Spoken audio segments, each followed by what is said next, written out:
Jack had always ignored the whispers of the night, until tonight. Every shadow seemed alive, every creak hiding a secret. He felt fear, but deep inside, a spark of courage ignited. The hallway stretched endlessly, dark and twisting. Each step echoed like a warning, yet the faint glow ahead whispered of hope and survival. A cold breeze brushed his face, carrying voices from the unseen. Jack's heart raced, but he reminded himself, courage isn't the absence of fear, it's moving forward anyway. In the corner of the room, shadows twisted into shapes that felt alive. But amidst the terror, he saw a light small, guiding, and full of promise. Every heartbeat was louder than the last. The darkness seemed to mock him, yet Jack knew that the shadows couldn't snuff out the fire inside his spirit. The floorboards creaked under invisible weight. Whispering winds carried secrets of the past, warning him, yet urging him onward toward the light that could save him. At last, he reached the room's center. Shadows melted away as if bowing to his courage. In that moment, Jack realized fear was temporary but hope, his guiding light, would last forever. It was midnight when Jack's phone rang, but the caller had been dead for years. The whisper was faint, but clear. "Don't go outside tonight." His father's voice, from beyond the grave, warning him of something lurking nearby. Jack froze. If the dead could call, what else could follow? The shadow in the corner wasn't his imagination. It was waiting. Every instinct told him to run. But the voice begged him to listen. The air grew colder.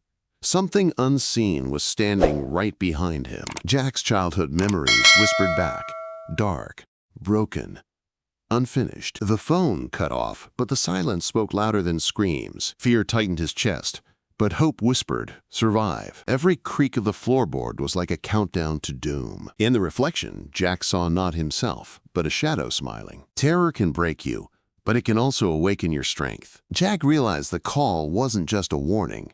It was a second chance. Sometimes, the scariest voices guide us to the light. Midnight struck, and the abandoned church bell rang on its own. Jack froze, his breath shallow.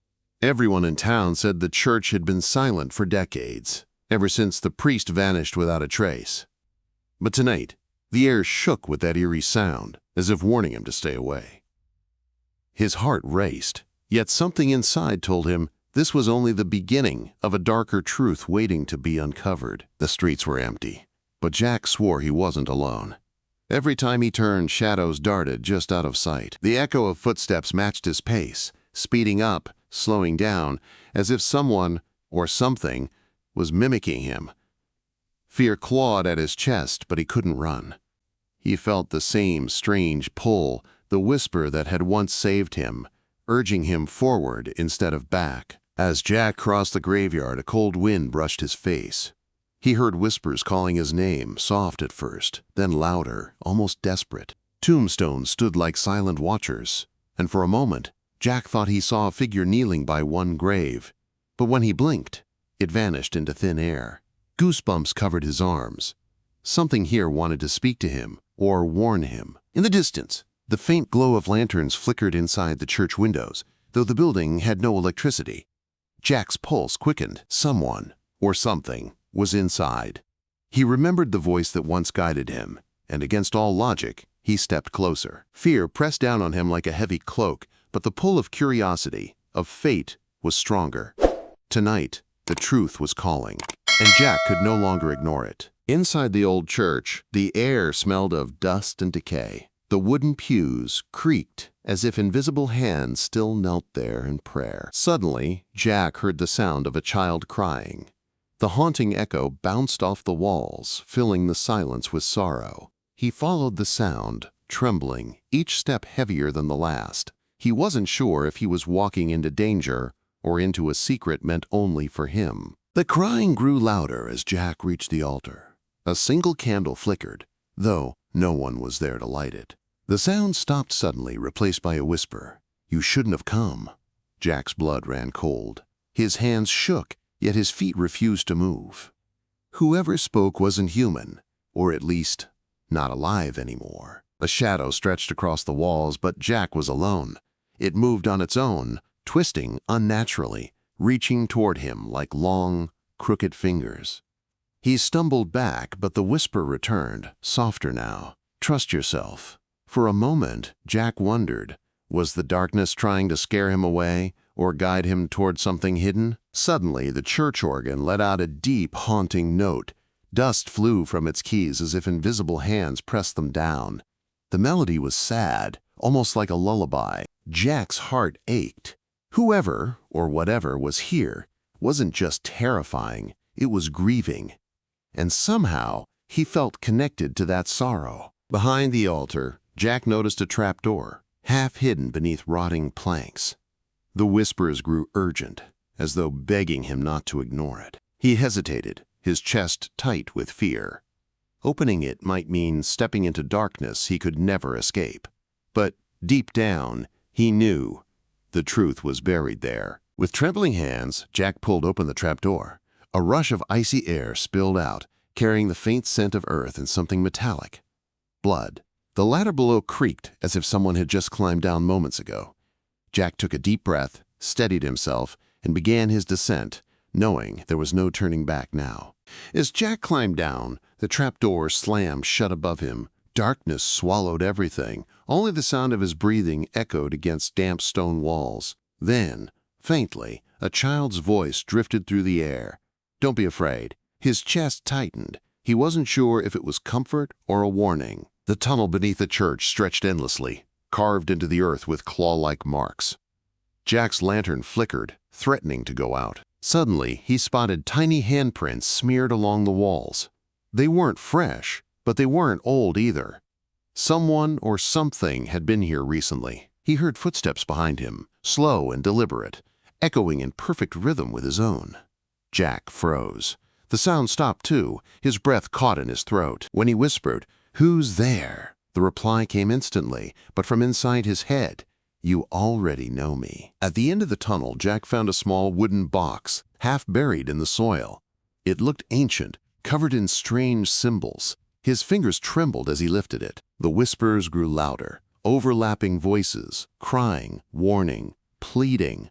Whatever was inside this box carried the truth and a curse. The tunnel beneath the church stretched endlessly, carved into the earth with claw-like marks. Jack's lantern flickered, threatening to go out. Suddenly, he spotted tiny handprints smeared along the walls. They weren't fresh, but they weren't old either. Someone or something had been here recently. Jack followed the whispers deeper into the underground tunnels. The air grew colder, pressing against his skin like invisible hands. Every step echoed with a warning, but something inside him pushed forward. He wasn't just running from fear anymore. He was searching for the truth hidden in the shadows. His lantern light revealed crude drawings on the stone walls, faces twisted in agony, figures reaching upward as if begging to escape. Jack touched one of the carvings and felt heat surge through his fingertips. For a moment, he swore the stone itself pulsed, like it had a heartbeat of its own. The whispers turned into voices now, louder, layered, impossible to ignore. They spoke his name again and again, each one sounding closer than the last. Jack pressed his hands over his ears, but the voices were inside his skull. They weren't trying to scare him. They were desperate to be heard. A sudden gust of air blew out his lantern. Darkness devoured everything. Jack's chest tightened as his pulse raced. But in the pitch black, something glimmered faintly ahead. A dim golden light, flickering like a flame. He realized it wasn't fire, it was hope, burning quietly in the void. Jack reached the source of the glow. It was an old locket lying untouched in the dirt. Inside was the picture of a young girl, the same voice he'd heard whispering to him. Etched beneath the photo were the words, "Strength is born in fear." For the first time, Jack understood why he was chosen. The tunnel opened into a vast chamber. Shadows danced along the walls, twisting with a life of their own. Jack's footsteps echoed like thunder. Suddenly, a cold breeze brushed his face, carrying a faint whisper, "You're closer than you think." His heart raced, but he knew he had to keep moving forward. In the center of the chamber, a mirror stood tall, cracked and aged. When Jack peered into it, he didn't see his reflection. He saw his fears, his regrets, every mistake he'd tried to forget. But the mirror shimmered, and slowly, The image shifted. The whispers urged him, "Face it. Only then can you rise." Jack stepped closer, feeling the cold glass against his fingertips. A hand, translucent and trembling, reached out from the mirror. It wasn't threatening, it was beckoning. Jack's pulse thundered in his ears. Fear clawed at him, but a strange warmth filled his chest. This was the moment to confront his darkness. He touched the mirror fully, and suddenly, visions flooded his mind. Memories of lost opportunities, of moments he wished he could change, swirled before his eyes. But amid the chaos, he noticed something else. A thread of light weaving through the shadows. Hope. A way forward. The whispers guided him. Follow it. Jack turned away from the mirror and followed the light. It led him to a narrow passage, covered in vines and dust. The whispers grew softer, more comforting. He realized the darkness hadn't been trying to destroy him. It had been showing him his strength, preparing him for what lay ahead. At the end of the passage, Jack found a broken door, splintered as if something had tried to escape. Beyond it lay an empty room, filled with faint golden light. In the center, a small pedestal held a single candle, flickering steadily. The whispers urged him forward. "This is your moment.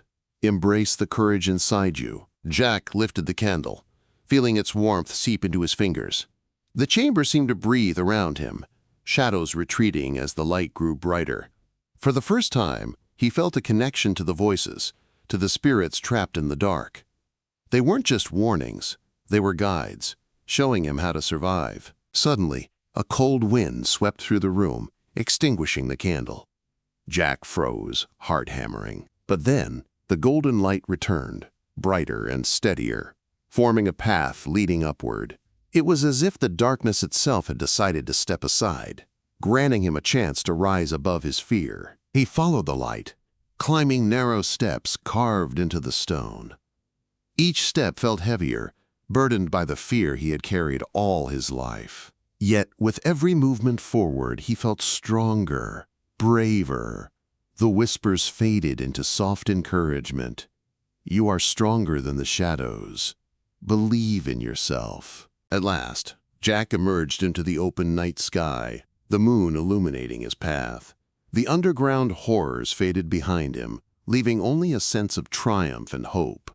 He understood now that the darkness had been a test, not an enemy, and in that moment he whispered to himself, "Fear can teach, but hope can save." Jack pushed open the heavy doors of the old mansion, the hinges screaming in protest.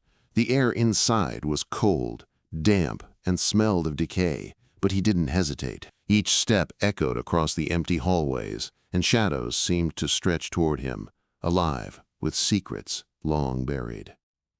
He could feel the eyes of the past watching him, whispers swirling through the darkness, testing his courage. Yet, deep in his chest, a spark refused to die, a quiet, persistent hope that had guided him through every nightmare before. As he moved forward, Jack saw rooms frozen in time, dust-covered furniture telling stories of lives once lived, laughter once shared, and now long forgotten. Fear threatened to paralyze him, but he remembered the lessons the darkness had taught him, to trust his instincts, to find strength in the unknown, and to believe in the light waiting at the end of every shadow. Suddenly, the floor beneath him creaked, and a cold gust of wind blew through the corridor, extinguishing the faint candle he carried. For a moment, he was swallowed by pitch black. His heart pounded, but then he felt it, the pull of hope, guiding him like a beacon through the suffocating dark. The whispers changed, no longer menacing, but encouraging, urging him onward. "You are stronger than the fear, braver than the shadows." Step by step, Jack followed the invisible thread of light, climbing the grand staircase to the attic. There, in the dim glow of moonlight spilling through cracked windows, he finally understood. The mansion, the shadows, even the whispers, they had been testing him, shaping him, showing him that true courage isn't the absence of fear, but the choice to move forward despite it. And as Jack stepped into the open night, the cool breeze brushing against his face, he smiled for the first time in weeks. He knew now that even in the darkest places, hope can shine, fear can guide, and strength can rise from the most unexpected corners of the soul. No,